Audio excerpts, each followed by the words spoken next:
Hello साथियों, आज की इस वीडियो में हम लोग सीटेट एग्जाम पेपर में पूछे जाने वाले ईवीएस का ऐसा इम्पोर्टेंट वीवीआई क्वेश्चन को पढ़ने जा रहे हैं जो कि आपके सीटेट एग्जाम पेपर के लिए काफ़ी इंपॉर्टेंट है। तो चलिए फ्रेंड्स, बिना समय गवाए पहला क्वेश्चन का आंसर देख लेते हैं। दोस्तों, आज का पहला सवाल कहता है कि मधुबनी चित्रकला बहुत पुरानी चित्रकला है। त्योहारों और खुशियों के अवसर पे मधुबनी के घरों के आंगन और दीवारों पर मधुबनी चित्रकला के लिए बनाए जाते हैं। मधुबनी भारत के एक राज्य का एक प्रसिद्ध जिला है। यह किस राज्य का नाम है? तो देखिए, बिहार राज्य का एक जिला है जिसका नाम है मधुबनी, जहाँ पे बहुत ही विशेष आकार के चित्रकला बनाए जाते हैं। तो क्वेश्चन का राइट आंसर चला जाएगा संचार के साथ बिहार। उसके बाद में क्वेश्चन हमारा कहता है कि झारखंड की प्रमुख रोपण फसल क्या है? दोस्तों याद रखिएगा कि झारखंड राज्य में सबसे ज़्यादा कोयला का उत्पादन होता है। किसका उत्पादन होता है जी? कोयला का उत्पादन होता है। और यहाँ पे फसल में बात की जाएगी तो चावल का उत्पादन सबसे ज़्यादा झारखंड राज्य में होता है। और गेहूं का जो उत्पादन है दोस्तों, गेहूं का उत्पादन सबसे ज़्यादा उत्तर प्रदेश में होता है। उसके बाद में अगला सवाल क्वेश्चन नंबर 107 हमारा कहता है कि हमारे देश के किस एक राज्य केंद्र शासित प्रदेश में खेती के लिए जंगल की भूमि सारे ग्रामवासियों की साझा होती है और अलग अलग परिवारों की नहीं होती है? आप सभी को बता दें कि हमारे भारत का छत्तीसगढ़ एक ऐसा राज्य है जहाँ पे जितने भी खेती वाले जो भूमि होती हैं वो एक परिवार की नहीं बल्कि साझेदारी होती है। यानी सभी गाँव वाले लोग मिलजुल कर साझेदारी के साथ खेती करते हैं। वो कहाँ पे करते हैं? तो छत्तीसगढ़ राज्य के लोग करते हैं। उसके बाद में कहता है कि हमारे देश में उन 3 राज्यों का समूह बताइए जिनके समुद्र तट अरब सागर पे है। यदि आप भारत के नक्शा को इस प्रकार से कुछ देखे होंगे तो इस प्रकार के भारत के नक्शा में यहाँ पे आपका ये अरब सागर पड़ता है, ठीक है जी। और यहाँ पे पड़ता है आपका केरल के बाद में होता है कर्नाटक के बाद में होता है आपका महाराष्ट्र। तो इसलिए यहाँ पे कहता है कि जो समुद्र तट अरब सागर पे जो स्थित वाले जो राज्य हैं उनका नाम बताना है। तो एक हमारा तो केरल हो जाएगा, कर्नाटक हो जाएगा और महाराष्ट्र हो जाएगा। तो केरल, कर्नाटक, महाराष्ट्र क्वेश्चन का राइट आंसर चला जाएगा ऑप्शन ए के साथ। उसके बाद में कहता है कि उस वैज्ञानिक का नाम बताइए जिसने मटर के पौधे के साथ प्रयोग किया था और अपने परीक्षण के आधार पर यह निष्कर्ष निकाला कि पौधों में कुछ लक्षण ऐसे होते हैं जो जोड़ों में पाए जाते हैं। लंबे अथवा बौने, पीले अथवा हरे, खुरदरे अथवा चिकने होते हैं। तो 10वीं कक्षा में ही आनुवंशिकता एवं जैव प्रक्रम नामक चैप्टर में पढ़ाया जाता है ग्रेगर जॉन मेंडल के बारे में। यह एक ऐसे वैज्ञानिक थे जिन्हें आनुवंशिकी या आनुवंशिकता का जनक अर्थात पिता कहा जाता है। तो क्वेश्चन का राइट आंसर चला जाएगा ऑप्शन बी के साथ ग्रेगर जॉन मेंडल। उसके बाद में कहता है कि उस एक को चुनिए जो अन्य से भिन्न है। देखिए, पर्वत, झील, तालाब, नदी, झरना। देखिए, झरना, नदी, तालाब और झील ये सभी का संबंध जो है जी ये पानी से है। लेकिन यहाँ पे पहाड़ एक अलग शब्द दिख रहा है। तो क्वेश्चन का राइट आंसर चला जाएगा ऑप्शन 3 के साथ पर्वत। उसके बाद में कहता है कि निम्नलिखित में से कौन एक परिवहन की अन्य 4 विशेषताओं से भिन्न है? ट्रेन, बस, जहाज, टांगा, साइकिल, रिक्शा। यहाँ पे परिवहन का एक ऐसा साधन ढूंढना है जो सभी परिवहन के साधनों से अलग होगा। देखिए, ट्रेन स्थल पे चलता है यानी मिट्टी पे चलता है, बस भी मिट्टी पे चलता है, टांगा हो गया, साइकिल हो गया, रिक्शा हो गया, ये सब धरातल पर चलने वाली है। लेकिन इसी में एक मिला हुआ है जहाज जो जल में चलती है। इसलिए ये सभी परिवहन में यह एक परिवहन भिन्न है। तो क्वेश्चन का राइट आंसर चला जाएगा ऑप्शन ए के साथ जहाज। अगला सवाल कहता है कि निम्नलिखित में से किसे हमारे देश में आने वाले व्यापारी दक्षिण अमेरिका से लाए हुए थे? आप सभी को बता दें कि टमाटर, आलू ये 2 ऐसे चीज़ हैं जो हमारे देश के व्यापारी जो है वो दक्षिण अमेरिका से लाए थे। भिंडी कहाँ से आया था जी? तो भिंडी आया था दक्षिण अफ्रीका से, ये भी याद रखिएगा।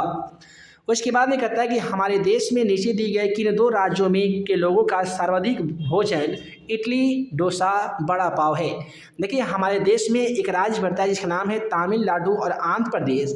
और यहाँ के लोगों का जो सर्वप्रिय जो भोजन है वो इडली, वड़ा, डोसा, सांभर, नारियल की चटनी है। इसके बाद में अगला सवाल कहता है कि यदि कोई व्यक्ति मुंबई यानी महाराष्ट्र से चंडीगढ़ यानी भारत का केंद्र शासित प्रदेश तक छोटे रेल मार्ग से होकर गाड़ी से गुजरता है तो कौन सा राज्य से वो गुजरना नहीं होगा। देखिए कोई व्यक्ति है महाराष्ट्र से यदि चंडीगढ़ जाएगा ना जी, तो उसको पंजाब रास्ते से होकर नहीं गुजरना पड़ेगा, क्योंकि यदि इस प्रकार से जो भारत का नक्शा होता है उसमें जो महाराष्ट्र पे पड़ता है यहाँ पे पड़ता है, और आपका जो पंजाब है वो यहाँ पे पड़ता है, और उसके यहाँ पे जब चंडीगढ़ ऐसे आना है तो उसको ये पंजाब से होकर नहीं गुजरना पड़ेगा। क्वेश्चन का राइट आंसर यहाँ पे ऑप्शन जाएगा 2 के साथ। उसके बाद में कहता है कि नीचे दिए गए किसी बालिका के उस कथन का विचार कीजिए। उसने कहता है कि किसी कैंप में आए विद्यार्थियों के समूह में दिया गया था, मैं उस शहर से आई हूँ जहाँ पे एक पहाड़ी इलाका है, हमारे यहाँ वर्षा बहुत होती है और बर्फ़ भी पड़ती है। जब ठंड बहुत लगता है तो हम धूप में बैठना अच्छा हमें को लगता है। हमारे घर पत्थर एवं लकड़ी के बने होते हैं। यह शहर किस देश के भाग होना चाहिए? तो दोस्तों ये होगा हिमाचल प्रदेश में, क्योंकि हिमाचल प्रदेश में बहुत ज़्यादा ठंड भी लगती है, बर्फ़ भी पड़ते हैं, और यहाँ पे जब ठंडी पड़ने लगती है तो ज़्यादातर लोगों को धूप में रहना अच्छा लगने लगता है, और यहाँ के घर जो होते हैं वो पत्थर अथवा लकड़ी के भी बने होते हैं। तो क्वेश्चन का राइट आंसर चला जाएगा हिमाचल प्रदेश के साथ। उसके बाद में कहता है कि निम्नलिखित में से ऐसे 2 जानवरों के समूह को चुनिए जिसके आगे की दांत जीवन पर्यंत वृद्धि करते रहते हैं और वे अपने दांतों को बहुत लंबा ना होने देने के लिए वस्तुओं को कुतरते रहती हैं। आप सभी को मालूम होगा कि चूहा एवं गिलहरी 2 ऐसे जंतु हैं जिनके दांत जो है वो मरने तक यानी जीवन भर उनके दांत बढ़ते रहते हैं, और उनके दांत बढ़कर बहुत बड़ा ना हो, जिसके कारण वह लोग क्या करते हैं कि अपने दांत को किसी न किसी वस्तु से कुतरते रहते हैं ताकि उनका दांत घिस जाए और बड़ा होकर बहुत बड़ा ना हो जाए। उसके बाद में कहता है कन्नौज एक जिला है जो समस्त भारत में इत्र के लिए प्रसिद्ध है। यह जिला किस राज्य का है? देखिए कन्नौज जो पड़ता है ये उत्तर प्रदेश का एक जिला है, और उत्तर प्रदेश जो है वो इत्र का उत्पादन करने में सबसे अग्रणी वाला राज्य है। तो क्वेश्चन का राइट आंसर चला जाएगा 4 के साथ उत्तर प्रदेश। उसके बाद में कहता है रेत के टीले कहाँ पाए जाते हैं? देखिए अफगानिस्तान और अबू धाबी जो क्षेत्र पड़ते हैं वहीं पे सबसे ज़्यादा रेगिस्तानी इलाका है जहाँ पे रेत के टीले पाए जाते हैं। तो क्वेश्चन का राइट आंसर चला जाएगा ऑप्शन 4 के साथ अबू धाबी और अफगानिस्तान। फिर कहता है कि भोपाल बेंगलुरु के ठीक उत्तर में है तथा गांधीनगर भोपाल के ठीक पश्चिम में है। देखिए मान लेते कि भोपाल है, भोपाल मध्य प्रदेश होता है, तो जो इस तरीके से जो भारत का जो नक्शा बताया गया है, ठीक है जी, तो भारत के नक्शा में आपका मध्य प्रदेश बीच में पड़ता है ना जी, और गांधीनगर भोपाल के ठीक पश्चिम में है। गांधीनगर जो है वो भोपाल के ठीक पश्चिम में है, तो गांधीनगर के सापेक्ष बेंगलुरु किस दिशा में हो जाएगा? तो ये हो जाएगा आपका दक्षिण पूर्व की दिशा में हो जाएगा। अब अगला सवाल कहता है निम्नलिखित में से ब्रांज के बारे में सही कथन को चुनिए। देखिए ब्रांज एक ऐसा धातु जो होता है ये कॉपर और टीन के मिश्र धातु को मिलाकर बनाए जाते हैं। तो क्वेश्चन का राइट आंसर ऑप्शन 3 के साथ चला जाएगा, यह कॉपर और टीन का मिश्र धातु है। फिर कहता है कि नीचे दी गए उसको मिलान कीजिए जो तंत्र रूपी खाद्य वस्तु के संरक्षण से सही ढंग को प्रदान नहीं करता है।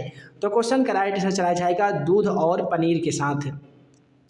उसके बाद में है कि हमारे देश के उस भाग के लोगों के रहने के लिए बड़े बने टिन के टेंट को रेमबो कहती हैं, और जानवरों को रहने वाले स्थान को लेखा कहा जाता है। यह जगह कहाँ पे पड़ता है? तो ये लेह लद्दाख में पड़ता है, क्योंकि जो जानवरों को रहने के लिए जो बाड़ बनाया जाता है उसे लेखा कहते हैं लेह लद्दाख में, और आदमियों को जो रहने वाले टेंट जो होते हैं उसे रेमबो कहते हैं। अगला सवाल कहता है कि हमारे देश में संघ शासित प्रदेशों की संख्या कितनी है? देखिए हमारे देश में पहले केंद्र शासित प्रदेश 9 थे, जिसमें से जम्मू कश्मीर को हटाने के बाद ये 8 हो गए हैं। तो क्वेश्चन का राइट आंसर चला जाएगा 3 के साथ यानी 8। फिर कहता है कि नीचे दिए गए उन 3 राज्यों के समूह को चुनिए जिनके सभी राज्य तट के समुद्र तट अरब सागर में स्थित है। अभी हम बता ही रहे थे कि इस प्रकार से जो भारत के नक्शा में जो राज्य होते हैं यहाँ पे केरल, कर्नाटक, मध्य प्रदेश, महाराष्ट्र होता है, जिनकी जो सीमा रेखाएं जो है वो अरब सागर को छूती है। फिर कहता है कि छऊ नृत्य किस राज्य के लोगों का नृत्य है? देखिए छऊ जो है ये छ से होता है छऊ और छ से होता है छत्तीसगढ़, यही के लोगों का ये लोक नृत्य है। फिर कहता है कि केचुआओं के बारे में कौन सा कथन सही है? देखिए केचुआ के बारे में हमें बताना है। तो केचुए खेत में छिद्र बनाते हैं जो वायु और जल के मर्यादा तक पहुंचने के लिए आसान रास्ता प्रदान करते हैं। तो ये आपका ऑप्शन बिल्कुल सही हो जाएगा। फिर कहता है कि केचुए खेत में छेद बनाकर जमीन को पोली देते हैं, ये भी बात सही है। केचुए मुख्य फसल को खरपतवार से बचाते हैं, ये बिल्कुल गलत हो जाएगा। लेकिन केचुए का मल मृदा को उर्वर यानी उपजाऊ बनाता है, यह कथन बिल्कुल सही है। तो क्वेश्चन का राइट आंसर ए, बी और डी चला जाएगा। तो इस प्रकार से आज की इस वीडियो में हम लोगों ने सीनियर एग्जाम पेपर में पूछे जाने वाले ईवीएस का ऐसा इंपोर्टेंट वीवीआई क्वेश्चन को देखे हैं जो कि आपके सीनियर एग्जाम पेपर के लिए काफ़ी ही ज़्यादा इंपोर्टेंट था। आशा करते हैं कि आज का वीडियो आप सभी को पसंद आया हो। दोस्तों वीडियो पसंद आया हो तो वीडियो को लाइक कीजिएगा, अपने दोस्तों में शेयर कीजिएगा। नए होंगे चैनल पे तो हमारे इस यूट्यूब चैनल को ज़रूर सब्सक्राइब कीजिएगा, ताकि ऐसे ही आने वाली हर सीटेड एग्जाम पेपर से संबंधित इंपोर्टेंट क्वेश्चन का वीडियो आप सभी को मिल सके। तो हम जल्द मिलेंगे अगले वीडियो में नए वीवीआई क्वेश्चन के साथ। तब तक के लिए आप सभी को वीडियो देखने के लिए बहुत बहुत धन्यवाद।